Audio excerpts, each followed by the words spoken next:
Hello everyone, welcome again in my channel topper target. I hope आप सब ठीक होंगे। क्लास 10 के स्टूडेंट, ग्रामर सीरीज की अगली क्लास आज हम कवर कर रहे हैं, जिसमें हम आपको कवर कराएंगे डायरेक्ट इनडायरेक्ट नरेशन से अगला जो टॉपिक है इंपेरेटिव सेंटेंस। हमने दो टाइप के सेंटेंसेस का इनडायरेक्ट नरेशन सीखा था, डायरेक्ट से इनडायरेक्ट कन्वर्जन सीखा था, जिसमें हमने पहला पढ़ा था असर्टिव सेंटेंस, दूसरा पढ़ लिया था इंट्रोगेटिव सेंटेंस। पूरा नियम उसका कवर किया था बहुत बेहतरीन तरीके से। आई होप आप उसकी क्लास को अटेंड करके ही आज की क्लास को देख रहे हैं, और अगर नहीं देखे हैं तो पहले उस क्लास को, मेरा सजेशन है जरूर देखिए। आप उस क्लास को डायरेक्टली आप असर्टिव सेंटेंस या इंट्रोगेटिव सेंटेंस की क्लास सीधे वीडियो की डिस्क्रिप्शन में उसकी लिंक है, वहां से देख सकते हैं। साथ में आप आई बटन पे क्लिक करके भी दोनों क्लासेस को देख सकते हैं। चलिए अब हम चलते हैं अगले टॉपिक पे। टॉपिक अपना क्या है? डायरेक्ट इनडायरेक्ट नरेशन में ही अगला टाइप जो सेंटेंस का होता है वो देखते हैं। हमने आपको पहले ही दिन बताया था कि सेंटेंस मेरे भाई कितने टाइप का होता है। हमने कहा था भाई सेंटेंस टोटल 5 टाइप का होता है।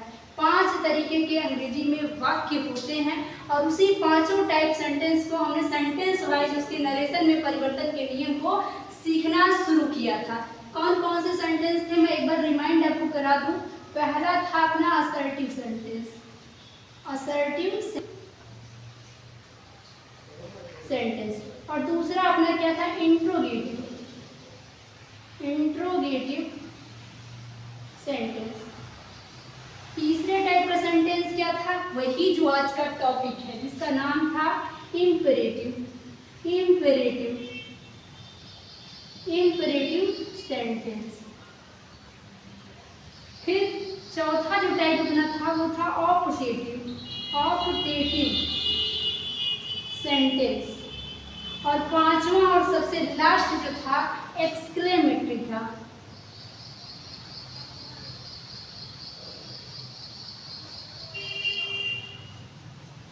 सेंटेंस।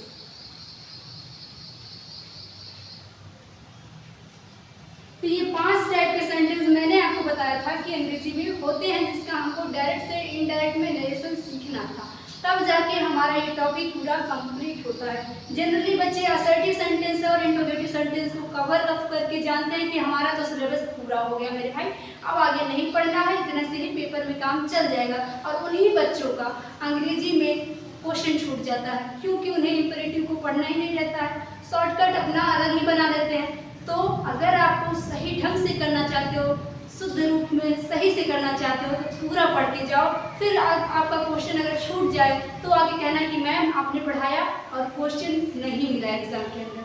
तो खुद से नहीं छोड़ना है, जितना पढ़ा रहे हैं बस उतना कर लो, उससे एक्स्ट्रा एक भी पॉइंट मत करना। देखो क्या है, 5 टाइप सेंटेंस था। हमने पहला असर्टिव सेंटेंस कवर करा दिया है, दूसरा था इंट्रोगेटिव सेंटेंस कवर करा दिया है, बेहतरीन तरीके से कराया। अगर आपने पिछला लेक्चर अटेंड किया है सब आपको याद होगा आज की क्लास के अंदर, अगर आप पिछला अटेंड करके बैठे होंगे। आज बारी है इंपेरेटिव सेंटेंस की। आज पूरी चर्चा क्लास में इसी की करेंगे, और आने वाली एक क्लास और इस पे लगेगी। 2 क्लास में आपका इंपेरेटिव सेंटेंस पूरी तरीके से कंप्लीट हो जाएगा। आज इसके नियमों को पढ़ेंगे और थोड़ा सा इसकी एग्जाम्पल्स को देखेंगे। उसके बाद हम एक क्लास अलग से इंपेरेटिव सेंटेंस की प्रैक्टिस कर रहे होंगे अच्छे से। मैं चाहती हूँ कि जो टॉपिक मैं कराऊँ आपको दिमाग में वो सेट रहे, भूले नहीं। भले ही थोड़ा सा ज़्यादा, एक दिन और ज़्यादा लग जाए, लेकिन वो स्टेबल रहना चाहिए। ये नहीं कि आज पढ़ा अगले दिन गायब, ऐसा ना मैं पढ़ाऊँगी और ना ही आपको ऐसा पढ़ना चाहिए। फिर उसके बाद हम आगे बढ़ेंगे ऑप्टेटिव पे, फिर एक्सक्लेमेटरी। इसकी चर्चा फ्यूचर में होने वाली, अभी नहीं करेंगे। आज की टॉपिक है इंपेरेटिव सेंटेंस, जो मैंने ऊपर लिख रखा है, पार्ट सी है सेंटेंस का, तीसरा पार्ट इंपेरेटिव सेंटेंस। इसी पे आज हम क्या करेंगे, आगे बढ़ेंगे। इंपेरेटिव सेंटेंस के बारे में जानेंगे पूरा डीप में, क्या होता है सेंटेंस, कितने टाइप का होता है, कैसे इसको पहचानेंगे, फिर जाके पढ़ेंगे इसका नियम क्या है। इतना बेहतर से तरीके से पूरा उसके अंदर तक जाके पढ़ेंगे, डीप में जाके, ताकि भूलना भी चाहे कोई तो भूले ना ये टॉपिक। ठीक है, आगे बढ़ते हैं, आगे बढ़ते हैं। और जो तीसरा टाइप अपना था टाइप सी इंपेरेटिव सेंटेंस, इस पे आगे बढ़ जाते हैं। इस पे डीप में जानेंगे कि सेंटेंस क्या होता है, कैसे पहचानेंगे। सबसे पहले इसको जानेंगे हिंदी में क्या कहते हैं। इंपेरेटिव सेंटेंस का हिंदी में नाम होता है आज्ञा सूचक वाक्य, आज्ञा सूचक वाक्य।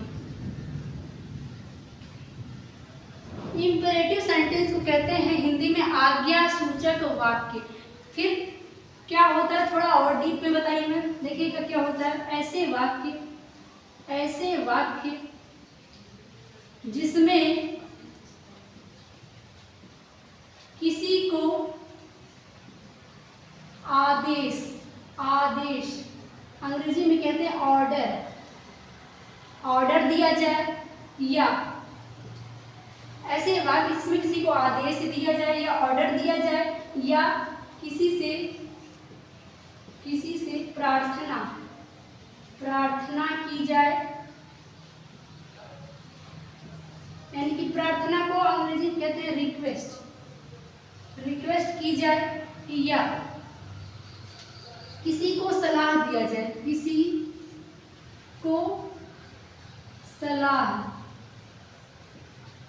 एडवाइस दिया जाए। ऐसे वाक्यों को क्या कहते हैं, इंपेरेटिव सेंटेंस कहते हैं। ऐसे वाक्यों को ऐसे तो शुरू में लिखे कहेंगे दिया जाए, इंपेरेटिव सेंटेंस कहलाते हैं। इंपेरेटिव सेंटेंस कहलाते हैं। ये 2 लाइन अगर आप समझ गए तो पूरा इंपेरेटिव के बारे में आप समझ जाएंगे क्या चीज होता है। फिर से पढ़ेंगे इसको। फिर ऐसे वाक्य जिसमें किसी को आदेश दिया जाए, ऐसा वाक्य जिसमें किसी को आदेश ऑर्डर किया जाए। जैसे मैं आपसे कहूँ इस कमरे से बाहर चले जाओ, है ना, हालांकि आप तो कमरे में है नहीं, कोई हो तो मैं कहूँ अगर कमरे से बाहर निकल जाओ, मेरे घर से निकल जाओ, यह काम आज ही हो जाना चाहिए, होमवर्क को पूरा करो, है ना। ऐसे कुछ भी कहा जाए तो क्या है, ऑर्डर दे रही हूँ मैं आपको। क्या कर रही हूँ, ऑर्डर दे रही हूँ। मैं कह रही हूँ कि आप नोट्स बनाओ, तो क्या हो जाएगा, ऑर्डर दे रही हूँ, मैं आपको आदेश दे रही हूँ। ऐसे वाक्यों को क्या कहेंगे, ये भी इंपेरेटिव सेंटेंस में आएगा। फिर यदि किसी से प्रार्थना की जाए, विनती की जाए, जैसे आप रिक्वेस्ट कर रहे हैं, अगर कोई बच्चा अंदर आना चाहे रूम के अंदर, क्लास के अंदर, कहेगा क्या बोलेगा अभी, मैं कम इन मैम, क्या मैं अंदर आ जाऊं मैम। इसमें क्या कर रहा है कि वह बच्चा मुझसे प्रार्थना कर रहा है, विनती कर रहा है। कहा जाए प्लीज हेल्प मी सर, कृपया मेरी मदद कर दीजिए सर, तो यहाँ पे क्या हो जाएगा, कोई किसी से विनती कर रहा है, रिक्वेस्ट कर रहा है, तो ये वाक्य भी इंपेरेटिव सेंटेंस की कैटेगरी में आ जाता है। फिर कह रहा है किसी को सलाह दिया जाए, जैसे कहा जाए अपने से बड़ों का आदर करो, है ना, ओबे योर एल्डर्स। तो यहाँ पे मैं आपसे क्या कह रही हूँ, आपसे कह रही हूँ, ऑर्डर नहीं दे रही हूँ यहाँ पे। अगर मैं आपसे ऐसे कह रही हूँ कि अपने से बड़ों की आप आदर करो, रिस्पेक्ट करो, तो यहाँ पे ऑर्डर दे के किसी का रिस्पेक्ट नहीं कराया जा सकता। तो यहाँ मैं आपको क्या कर रही हूँ, सलाह दे रही हूँ, है ना। पढ़ाई करो तो सफल हो जाओगे, अच्छे से मेहनत करो, सफल हो जाओगे। अगर मैं ऐसा कह रही हूँ तो मैं ऑर्डर नहीं दे रही हूँ, बल्कि क्या कर रही हूँ, सलाह दे रही हूँ। तो ये एडवाइस की कैटेगरी में आ जाता है। तो यही सब वाक्य क्या कहलाते हैं, इंपेरेटिव सेंटेंस कहलाते हैं। किसी को आदेश दिया जाए, उठो और कमरे से बाहर चले जाओ, है ना, मेरे घर में मत आओ, मुझसे बात मत करो, है ना। अगर किसी को डांट के ऐसे कह दिया जाए, या फिर थोड़ा सा तेज आवाज में बोल दिया जाए, सब क्या है, ऑर्डर है। और ऑर्डर किस में आता है, इंपेरेटिव सेंटेंस में आता है। किसी से विनती किया जाए, भाई प्लीज मेरी मदद कर दो, मेरी सहायता कर दो, या क्या मैं कमरे में आ सकता हूँ, है ना, ऐसे कहा जाए तो क्या है, किसी से रिक्वेस्ट किया जा रहा है। और रिक्वेस्ट को क्या बोलते हैं, रिक्वेस्ट कहते हैं विनती, प्रार्थना। तो ये भी इसी में आ जाएगा, इंपेरेटिव सेंटेंस में। तीसरे हमने क्या बताया, किसी को एडवाइस दिया जाए, जैसे अपने से बड़ों की सहायता करो, गरीबों की मदद करो, गरीबों पर दया करो, है ना। इसमें क्या हो रहा है, आपको सलाह दिया जा रहा है। तो यहाँ पे क्या होता है, यहाँ पे भी इसको भी क्या कहते हैं, इंपेरेटिव सेंटेंस कहते हैं। उदाहरण लिखेंगे, अभी एग्जाम्पल लिखेंगे, एग्जाम्पल नोट करेंगे।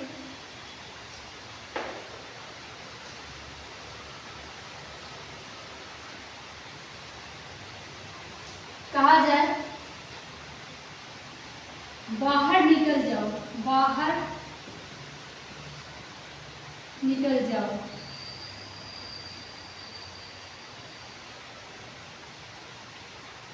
मुझसे बात मत करो, मुझसे बात मत करो।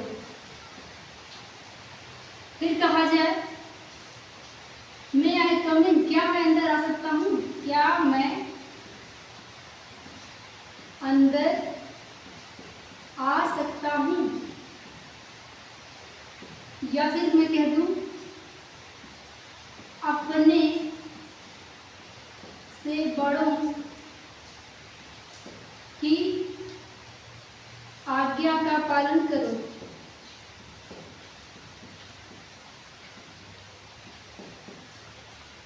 मेहनत करो तो सफल हो जाओगे, सफल हो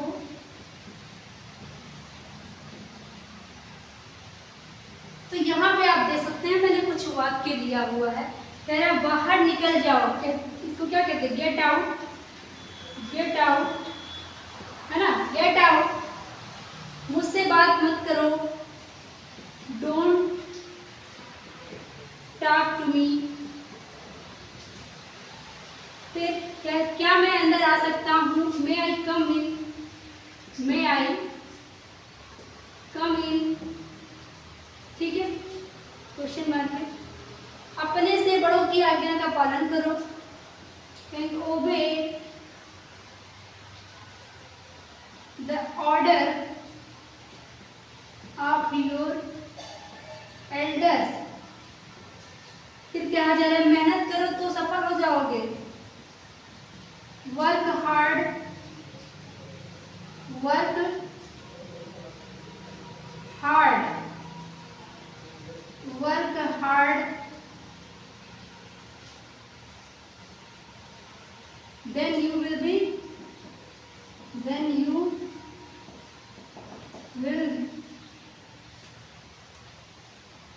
succeed।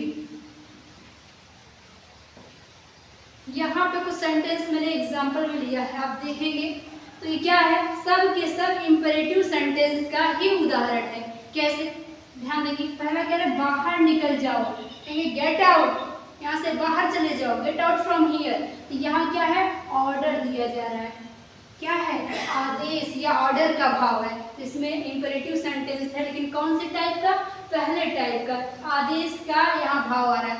आपको इसमें तीन बात पहचानना पड़ेगा कि किस चीज़ का भाव है, आदेश का भाव है, कि प्रार्थना किया जा रहा है, कि सलाह दिया जा रहा है। इसमें आपको थोड़ा सा सेंटेंस में पहचानना पड़ेगा और आपको उसके कहने के तरीके से पता चल जाएगा कि ऑर्डर दिया जा रहा है, कि विनती किया जा रहा है, या सलाह दिया जा रहा है ना। आवाज़ ऊंची होगी तो पक्का है ऑर्डर है, विनम्रता से वही बात कही जाएगी तो सलाह बन जाएगा, ऊंची आवाज में होगा तो ऑर्डर बन जाएगा, और साथ में एकदम विनम्र हो जाएगा तो रिक्वेस्ट हो जाएगा। आई होप आपको बात क्लियर हो रहा होगा।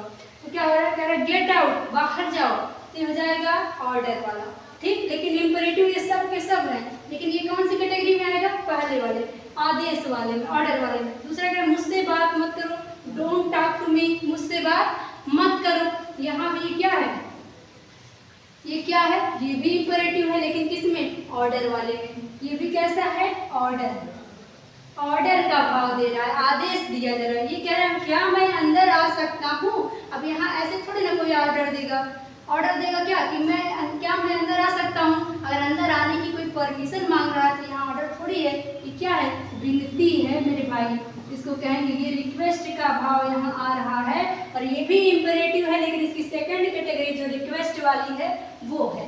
फिर क्या है, अपने से बड़ों की आज्ञा का पालन करो, obey the order of your elders, है ना, अपने से बड़ों की बात मानो। तो यहाँ पे क्या है, अब ये तो ना तो आदेश है, क्योंकि आपको कोई आदेश नहीं दे सकता कि आप किसकी बात मानोगे, राइट। तो ये आदेश तो नहीं है, ये विनती भी नहीं, आपसे कोई विनती नहीं कर सकता है कि भाई अपने से बड़ों की, प्लीज अपने से बड़ों की आज्ञा का पालन करो।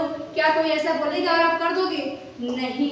ये क्या है, सिर्फ एक सलाह हो सकता है कि अगला बंदा आपको सलाह दे सकता है कि हाँ भाई सुनो, अपने से बड़ों की आज्ञा का पालन करो, बात मानो बड़ों की। तो यहाँ सिर्फ सलाह हो सकता है, ना कि आदेश या रिक्वेस्ट। आई होप आप इस बात को समझ रहे होंगे। क्या हो जाएगा, obey the order of your elders, ये क्या है, सलाह है। तो यहाँ हम लिख देंगे एडवाइस, अगला क्या दिया है, मेहनत करो तो सफल हो जाओगे। अब क्या ऐसे कोई ऑर्डर देगा आपको कि भाई मेहनत करो सफल हो जाओगे?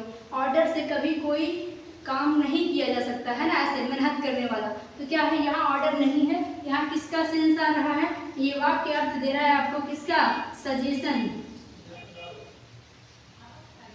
सजेशन जिसे आप क्या कहते हैं, एडवाइस कहते हैं। यहाँ भी क्या है, एडवाइस है। तो यहाँ भी क्या है, एडवाइस है। आई होप आपको इतनी बातें समझ में आ गई होंगी।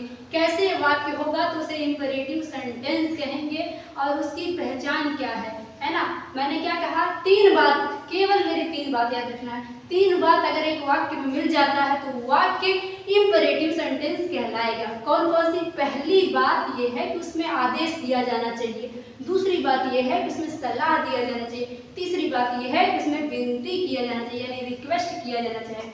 अगर ये 3 बातें कहीं मिलती है तो मेरे भाई वो पक्का है इंपरेटिव सेंटेंस है। और उसको आपको पहचानने का बस यही 3 वर्ड याद रखना, order, request and suggestion. Order, request, advice, order, request, suggestion, है ना। ये 3 बात आपको याद है, इंपरेटिव सेंटेंस समझो याद है।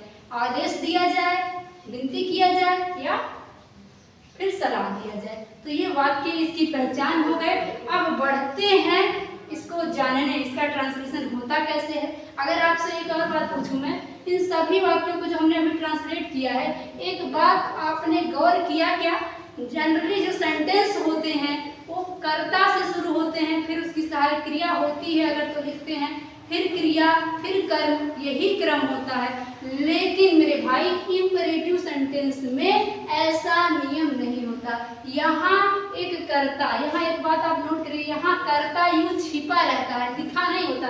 देखो आप 3, 4, 5, 6 जो भी वाक्य हम लिए हैं, 5 वाक्य, इस पांचों ही वाक्यों में कहीं भी कर्ता नहीं दिया है। गेट आउट, भाई किसको बोल रहे हो गेट आउट, है ना। गेट आउट बोल रहा है, इसका मतलब क्या है, कोई ना कोई तो होगा ही ना जिसको हम क्या करें, गेट आउट बोल रहे हैं। तो यहाँ कर्ता छिपा रहता है, लिखा नहीं होता है। फिर अगला देख लो, डोंट टॉक टू मी, मुझसे बात मत करो। तो यहाँ क्या है, मैं किससे बोल रहा हूँ, अपने आप से तो बोलूंगी नहीं कि मुझसे बात मत करो, है ना। तो यहाँ भी कर्ता छिपा तो है लेकिन लिखा नहीं है। तो यहाँ कहीं भी कर्ता नहीं लिखा होता है, कर्ता यूं वहाँ पे छिपा रहता है। ठीक है, आई होप आपको ये पॉइंट दिमाग में जा रहा होगा। यहाँ पे कहीं भी नहीं लिखा होता और वाक्य हमेशा एक फाइनाइट वर्ब से शुरू होता है। आप देख सकते हो, get out, don't talk to me, may I come in, ठीक है। ओबे, ओबे क्या है, ओबे माने पालन करना, मानना। वर्क हार्ड, काम करो, कठिन परिश्रम करो, मेहनत करो, ये भी क्या है, क्रिया है। गेट आउट भी क्या है भाई, गेट क्या है, गेट भी क्रिया से बना हुआ है, क्रिया ही है, क्रिया का सेकंड फॉर्म है। तो यहाँ डोंट टॉक, ये नेगेटिव सेंटेंस है इसलिए डोंट तो आ गया है, लेकिन टॉक अगली बार तुरंत क्रिया आया है। तो इंपरेटिव सेंटेंस की सबसे बड़ी पहचान, ये हमेशा क्रिया यानी फाइनाइट वर्ब से शुरू होगा। तो आगे इस बात को नोट करते हैं पहले।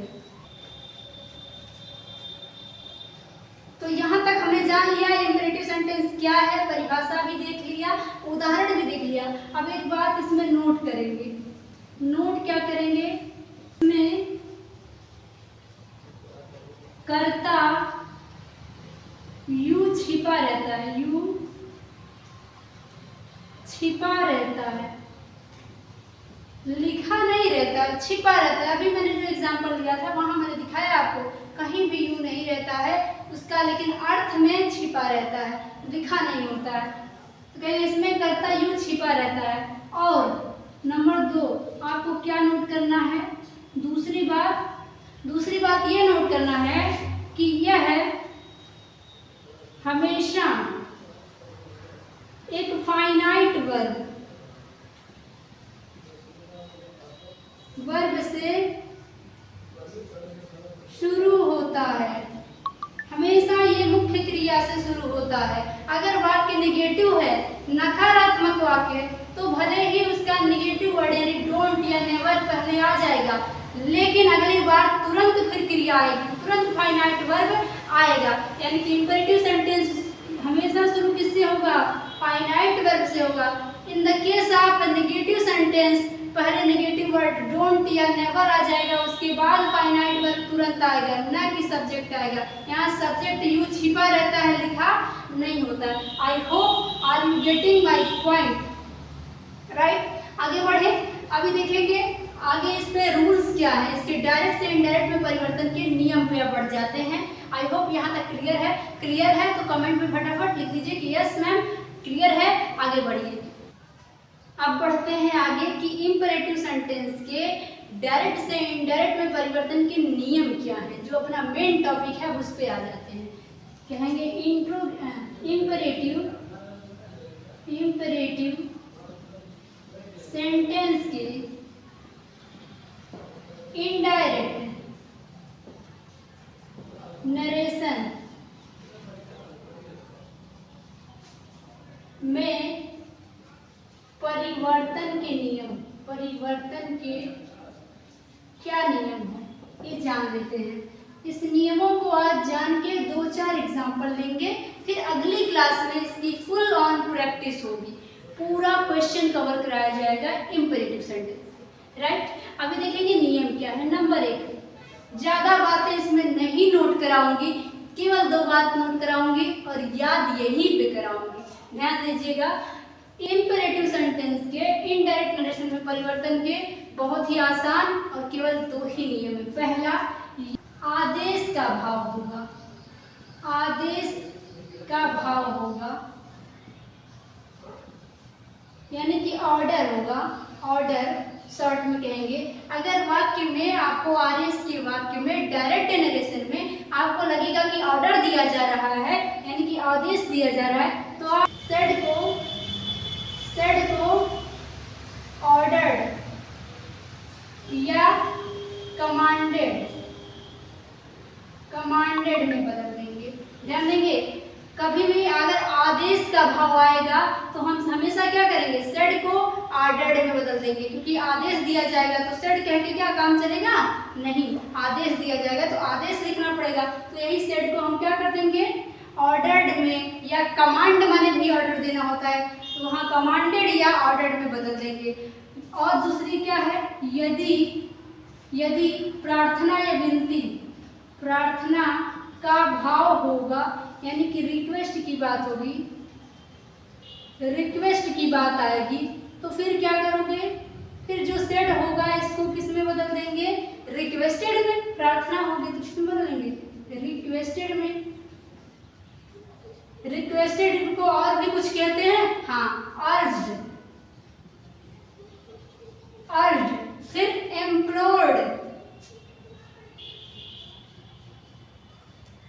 एम्प्लोर्ड में बदल देंगे, अर्ज्ड में बदल देंगे, रिक्वेस्टेड में बदल देंगे। ये सब किसका भाव है, रिक्वेस्ट का, प्रार्थना का। तो कभी भी अगर आप देखेंगे कि वाक्य में विनती किया जा रहा है, प्रार्थना, निवेदन किया जा रहा है, तो मेरे भाई हम सेड को क्या करेंगे, रिक्वेस्टेड या अर्ज्ड या एम्प्लॉयड में बदल देंगे। तीसरा क्या था, तीसरा था एडवाइस। कहेंगे यदि सलाह का भाव हो, यानी कि एडवाइस हो तो क्या करेंगे मेरे भाई, तो सेड को आप क्या करोगे, जब सलाह दिया जाएगा तो एडवाइस्ड कर देंगे, तो क्या कर देंगे, सजेस्टेड या एडवाइज्ड में बदल देंगे।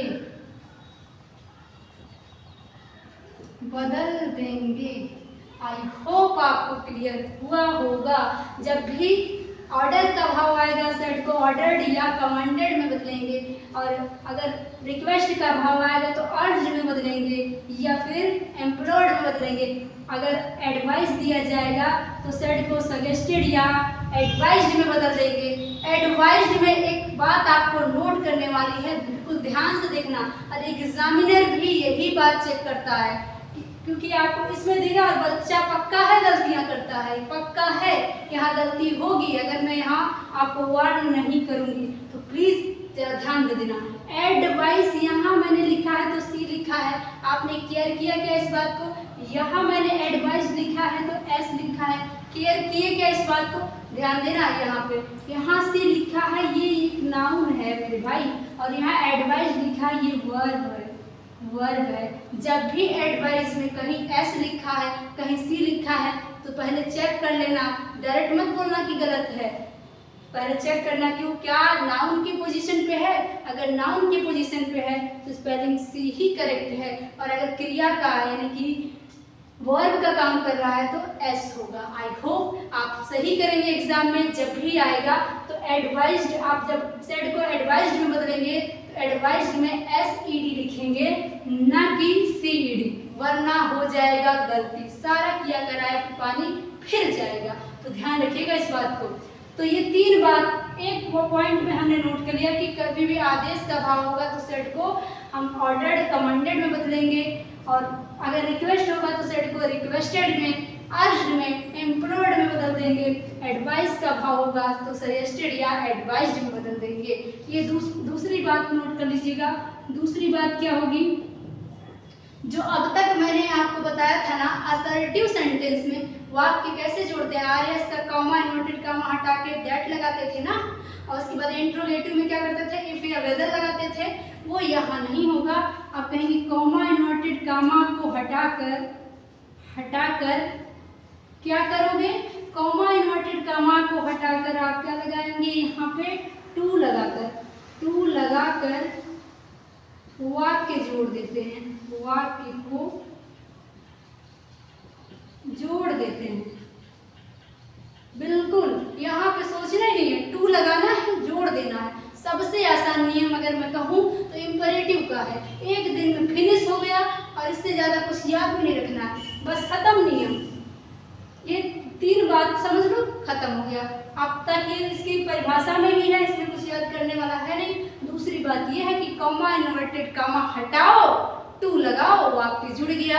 तो ये नियम था नरेशन में परिवर्तन का। आप इस पे हम क्या करते हैं, प्रैक्टिस करते हैं, थोड़ा सा एक उदाहरण करते हैं, उसके बाद अगली क्लास में भरपूर प्रैक्टिस करेंगे। इसकी कुछ एग्जाम्पल करते हैं, फिर इस क्लास को यहीं ड्रॉप करेंगे और फिर अगली क्लास में कंप्लीट इस पे एक्सरसाइज करेंगे। देखते हैं क्वेश्चन दिया है डायरेक्ट में। अब कह रहा the teacher said to me, अध्यापक ने मुझसे कहा, मुझसे सिट इन योर क्लास, अपनी क्लास में बैठो एंड लर्न योर लेसन, अपना पाठ याद करो।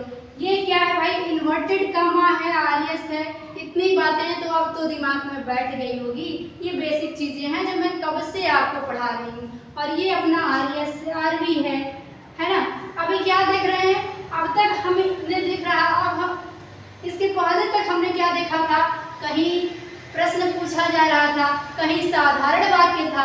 अब कुछ नया देखने को मिलेगा। देखो क्या दिया है, आरएस में कह रहा है सिट इन योर क्लास, बैठ जाओ अपने क्लास के अंदर, बैठ जाओ अभी के अभी, एंड लर्न योर लेसन, अपना पाठ याद कर लो। तो यहाँ आप क्या देख रहे हो, सबसे पहला काम, क्या आपका आरएस एक फाइनाइट वर्ब से शुरू हो रहा है, मुख्य क्रिया से शुरू हो रहा है?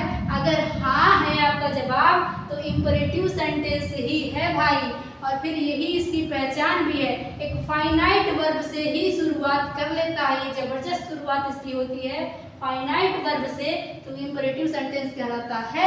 चलो अभी चेंज करते हैं, जो नियम पढ़ा है, नियम तो कुछ पढ़ा ही नहीं है, बिल्कुल 2 बातें हैं और वो फटाफट याद हो गई है। क्या है कि आदेश होगा तो ऑर्डर्ड या कमांडेड में बदलेंगे ही बदलेंगे। देखो क्या दिया है, the teacher said to me, अध्यापक थे भाई और मुझसे कह रहे थे। अध्यापक मुझसे विनती नहीं करेगा भाई कि बच्चा बैठ जाओ क्लास में और अपना पाठ याद करो, कभी भी विनती नहीं करेगा। और ना ही ध्यान देंगे, यहाँ सलाह दे रहा है क्योंकि डांट के बोला सिट इन योर क्लास, अपनी क्लास में बैठ जाओ एंड लर्न योर लेसन, अपना पाठ याद करो। टीचर आपसे कह रहा है तो विनती नहीं करेगा, आदेश दे रहा है। कभी भी मम्मी पापा कहेंगे तो आदेश होगा। ध्यान देंगे, आपको कैसे थोड़ा सा कंफ्यूजन होता है बच्चों को, आदेश वाले में और सलाह वाले में। विनती वाला तो क्लियर रहता है, आदेश और सलाह में उनको दिक्कत होती है कि यहाँ सलाह का अर्थ लगाएं कि आदेश है। तो मेरी बात ध्यान दीजिएगा, आपसे उम्र में बड़ा है, जैसे टीचर हो गया, और आपके मम्मी पापा हो गए, मदर फादर, बड़े भाई की बात हो जाए, चाचा हो गए, है ना, पेरेंट्स के लेवल के कोई लोग आपसे कोई बात कह रहे हैं और उसमें क्रिया से शुरू है, बिल्कुल जोरों से कहा जा रहा है, तो बिल्कुल वहाँ आप ऑर्डर ही लगाएंगे, ऑर्डर्ड ही करेंगे, ठीक। और उसके बाद सलाह कहाँ आएगा, मान लो आपका फ्रेंड आपसे कहता है कि भाई क्लास में चलो बैठ जाओ और पढ़ाई करते हैं या पढ़ लो, तो फ्रेंड भाई आपको आदेश नहीं दे सकता है, आपका दोस्त आपको आदेश नहीं दे सकता है क्योंकि आपके लेवल का है, राइट। तो वहाँ पे आप सजेशन का अर्थ लगाएंगे, यानी कि एडवाइस का, सलाह का। आपके लेवल का कोई व्यक्ति आपसे कोई बात कह रहा है तो वहाँ आर्डर नहीं दे सकता। आपका छोटा भाई आपसे कह रहा है कि चुपचाप से बैठ जाओ और पढ़ाई करो, आप बात मानोगे क्या? कभी नहीं मानोगे। तो छोटा हो उम्र में, लेवल का हो, कभी भी वहाँ आर्डर का अर्थ मत लेना, सलाह ले लेना, ठीक है। और अगर उम्र में बड़ा है तो ऑर्डर ले लेना। आई होप आप कंफ्यूजन नहीं रहना चाहिए। तो यहाँ टीचर जी कह रहे हैं क्लास में बैठो, पाठ याद करो। मतलब क्या है कि आदेश दे रहे हैं, आदेश लगाना पड़ेगा। तो क्या हो जाएगा? द टीचर सेड को किस में बदलेंगे? अभी क्या बोला? सेड को ऑर्डर्ड में बदलेंगे अगर आदेश का भाव होगा, या कमांडेड में बदलेंगे। तो कर देते हैं the teacher ordered me. Teacher ने मुझसे आदेश दिया, मुझे आदेश दिया। क्या भाई? Sit in class and learn your lesson. हमने कहा रुक जाओ, वाक्य तो जोड़ने दो। कॉमा इन्वर्टेड कॉमा हटाओ, हटा दिया। क्या लगाते हैं? कॉमा इन्वर्टेड कॉमा हटाकर टू लगाकर वाक्य जोड़ देते हैं। तो टू लग गया भाई, टू लगा के जोड़ देते हैं। आगे क्या है? To sit in your class. Your क्या है? Second person. भाई पर्सन अब नहीं बताऊंगी, पर्सन बताते बताते थक गई। 2-3 बार आपको इंट्रोगेटिव में बताया, असर्टिव में बताया। आई होप आप लेक्चर अटेंड करके ही क्लास ले रहे हो, क्योंकि अधूरा आप कभी भी पढ़ोगे कभी भी नहीं याद होगा। तो आई होप आप क्लियर करके बैठे हो। और नहीं ली हो पुरानी क्लास तो डिस्क्रिप्शन में लिंक है, उस क्लास को जरूर ले लेना जिसमें मैंने पर्सन को अलग से बताया था। साथ में डायरेक्टली आई बटन पे क्लिक करके भी उस क्लास को कवर कर सकते हो। तो पर्सन का नियम क्या कहता है? Second person you, your, yours RV के ऑब्जेक्ट के हिसाब से बदलता है। और first person I, my, we, ours RV के सब्जेक्ट के हिसाब से बदलता है। थर्ड पर्सन नहीं बदलता है। ये बात मैं कब से बता रही हूँ, और जिन बच्चों ने उस क्लास को लिया है मुझे पूरी गारंटी है उन्हें कोई समस्या नहीं हो रही होगी, अच्छे से उन्हें याद होगा। ये योर है, सेकंड पर्सन है, आरबी के ऑब्जेक्ट के हिसाब से यानी मी के हिसाब से बदलेगा। तो मी के हिसाब से क्या हो जाएगा? इन माई क्लास। मैं कहाँ बैठूंगा भाई? मेरी क्लास में बैठूंगा। तुम्हारी क्लास में तो ये डायरेक्ट कह रहा था, डायरेक्ट वाक्य में कह रहा था कि तुम अपनी क्लास में बैठो, लेकिन मैं बता रहा हूँ तो क्या कहूँ? मेरे टीचर ने मुझसे कहा कि मैं मेरे क्लास में बैठ जाऊँ और अपना पाठ याद कर लूँ, है ना। थोड़ा सा आप हिंदी में भी अर्थ निकालेंगे तो आपको क्लियर रहेगा। यहाँ अर्थ डायरेक्ट वाला क्या कह रहा है? डायरेक्ट कह रहा है टीचर ने मुझसे कहा अपने क्लास में बैठो, अपना पाठ याद करो, लेकिन कहा तो मुझसे था, तो मैं बताऊंगी उसी चीज को इनडायरेक्ट तरीके से। तो कैसे कहूंगी?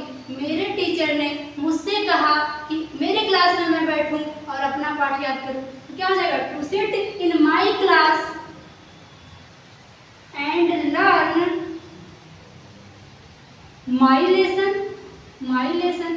और अगर आपको हिंदी निकाल के इसको आई माई या माई लगाने में, योर को माई करने में दिक्कत हो रही है, तो मेरा जो नियम है पर्सन वाला 100% सटीक है, काम करता है, तो उसके हिसाब से कर लो।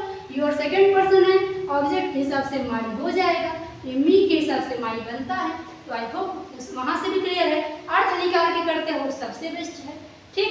अगला वाक्य पे बढ़ जाओ। इनडायरेक्ट क्या हो जाएगा इसका? दिया है he said to his friend, वह अपने दोस्त से कहा वर्क हार्ड, कठोर परिश्रम करो। अब मुझे बताओ, कह रहा है कोई अपने दोस्त से, यहाँ आ गया फ्रेंड आ गया, है ना। वह अपने मित्र से कहा कि कठोर परिश्रम करो। क्या कोई अपने मित्र को आदेश दे सकता है कि भाई तू क्या कर, कठोर परिश्रम कर? आदेश दे के देख लो, अगले वक्त गाल लाल हो जाएगा थप्पड़ों से, है ना। आदेश मित्र को नहीं दे सकता है ना, सलाह दे सकता है। तो यहाँ क्या करोगे? ही सेड का भी क्या करना है? एडवाइज्ड। क्या होगा? Advised his friend, he advised his friend. आगे क्या है? कॉमा इन्वर्टेड कॉमा हटाओ, टू लगाओ, तो to work hard, to work hard. हो हो जाएगा। आई होप आपको बिल्कुल क्लियर हुआ होगा। तो आज की क्लास को यहीं रोकेंगे। आपको पूरा नियम मैंने समझा दिया है, साथ में आपको 2 एग्जाम्पल भी करा दिया है। मिलेंगे अगली क्लास में, जिस क्लास में मैं आपको करा रही होगी इस पूरे ही नियम पर प्रैक्टिस। साथ में अगर ये सेंटेंस नेगेटिव दिया हो तो क्या करेंगे, डोंट और नेवर का प्रयोग भी कवर कराते हुए इस पूरे इंपरेटिव सेंटेंस को फिनिश कर दूंगी, फिर आगे बढ़ेंगे। तो अगर इस क्लास का लेक्चर चाहिए तो वीडियो के डिस्क्रिप्शन में टेलीग्राम चैनल का लिंक है, ज्वाइन कर लीजिए, वहाँ पे लेक्चर मिलेगा।